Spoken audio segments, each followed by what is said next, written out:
안녕하십니까. 오늘은 2023년 11월 9일 목요일입니다.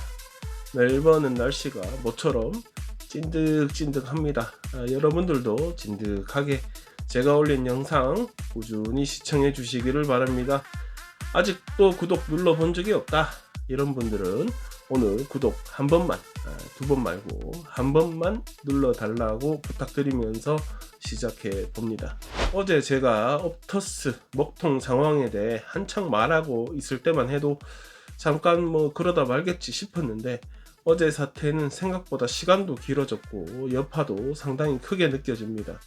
공식 발표는 따로 없었지만 각 언론이 집계한 먹통 사태의 시간은 아침 4시부터 오후 6시까지 총 14시간 정도 되고, 이로 인해서 옵터스 고객 1000만 명과 40여만 개의 사업체가 불편을 겪었을 뿐 아니라 대중교통 시스템, 병원, 정부, 관공서, 빅토리아주는 긴급 출동 서비스까지 영향을 받기도 했습니다.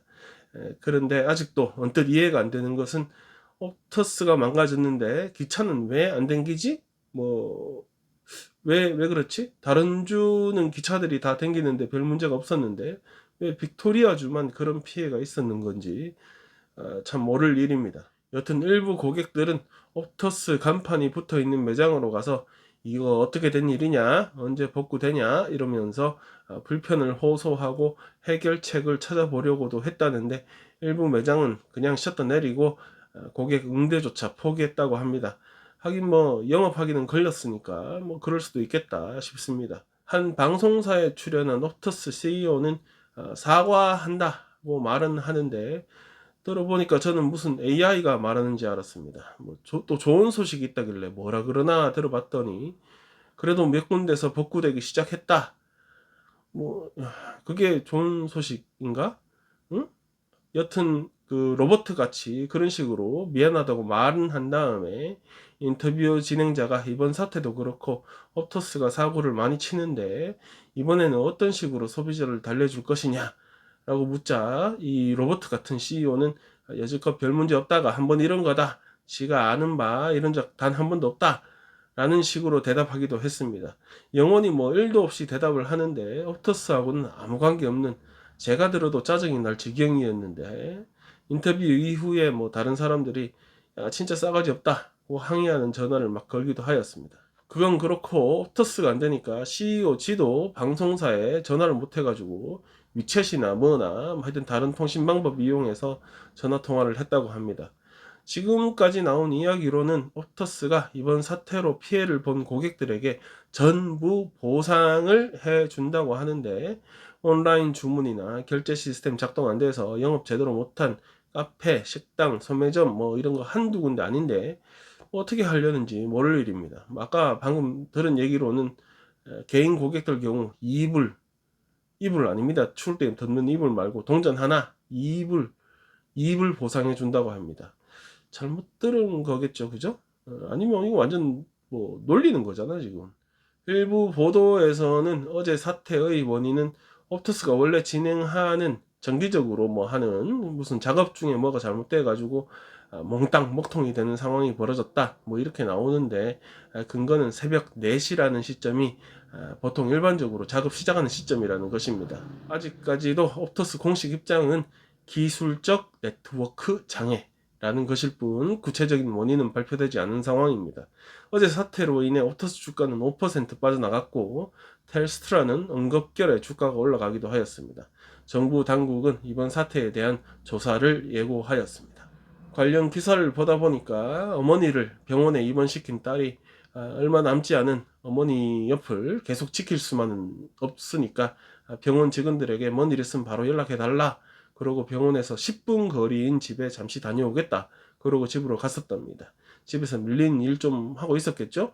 그러다가 잠시 어머니하고 화상 통화를 하려고 하는데 전화가 먹통인 걸 알았고, 이후에 어떻게든 전화해 보려고 했지만 당연히 불통이고, 막 불안해지니까 일단 병원으로 향했는데, 병원에 도착하니까 어머니는 이미 숨을 거둔 상황이었습니다.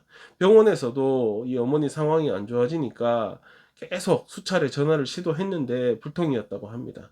그러니까 이 옵터스 불통 사태 때문에 결국 딸은 어머니의 마지막 가는 모습을, 그러니까 어머니 임종을 옆에서 보지도 못하는 상황이 벌어진 것입니다. 이불 준답니다. 이불.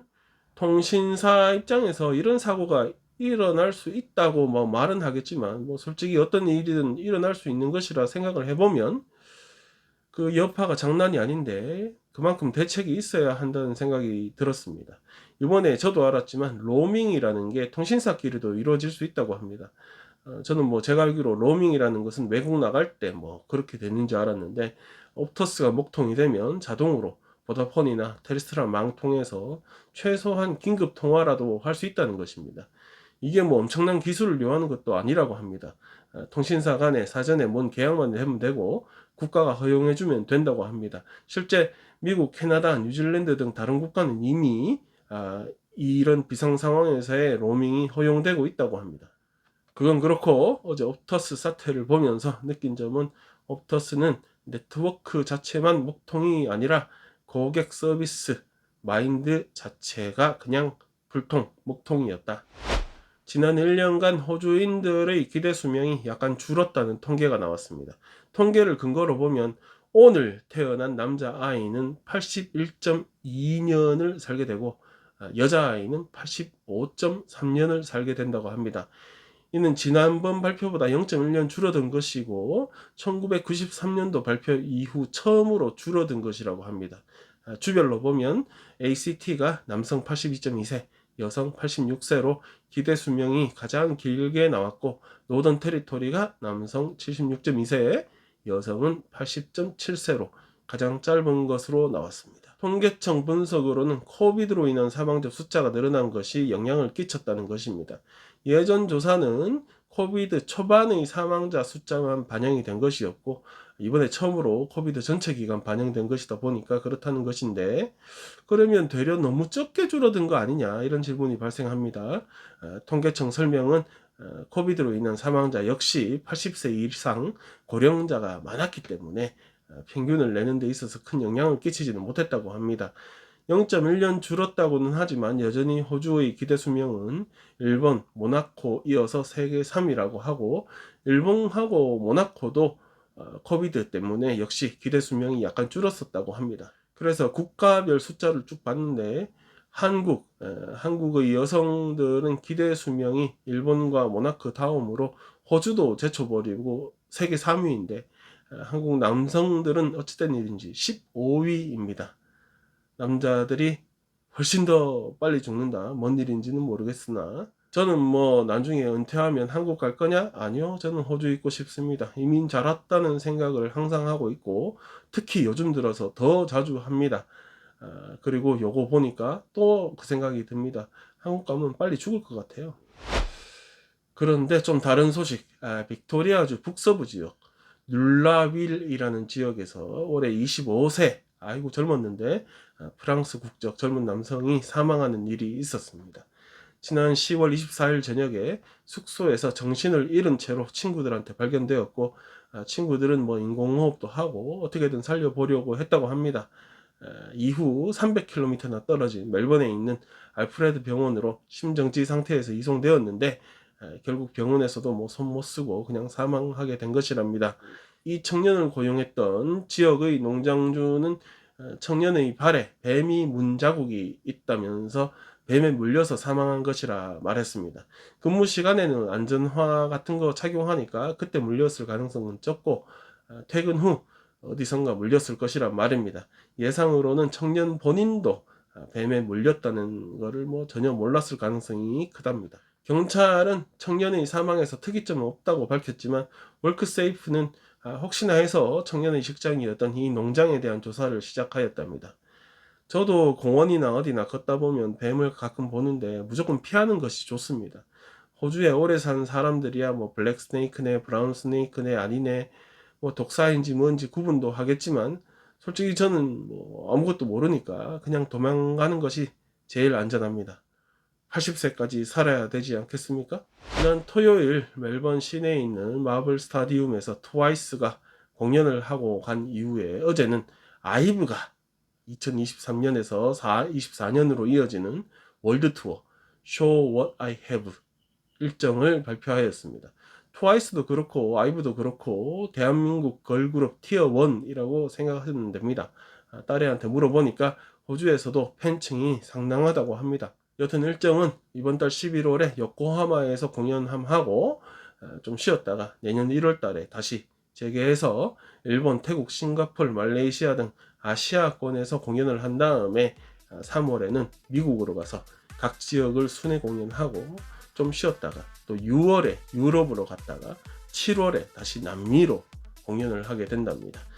그리고 나서 아시아로 다시 복귀해서 홍콩, 필리핀 공연한 다음에 마무리로 호주에 들어와서 멜번과 시드니에서 공연을 하게 된답니다. 전부 다 그런 건 아니지만 아이브 노래를 들으면 특히 아침에 들으면 하루를 시작하는데 필요한 에너지 조금 쌓이는 느낌이 듭니다. 이렇게 차곡차곡 쌓이는 느낌이 듭니다. 그나저나 내년 7월 공연인데 그 전에 뭐 유진이 아빠 엄마가 연락이 오진 않을까 모르겠습니다. 네, 오늘 준비한 소식은 여기까지입니다. 오늘 하루 즐거운 하루 되시고 저는 별일 없으면 내일 또 뵙겠습니다.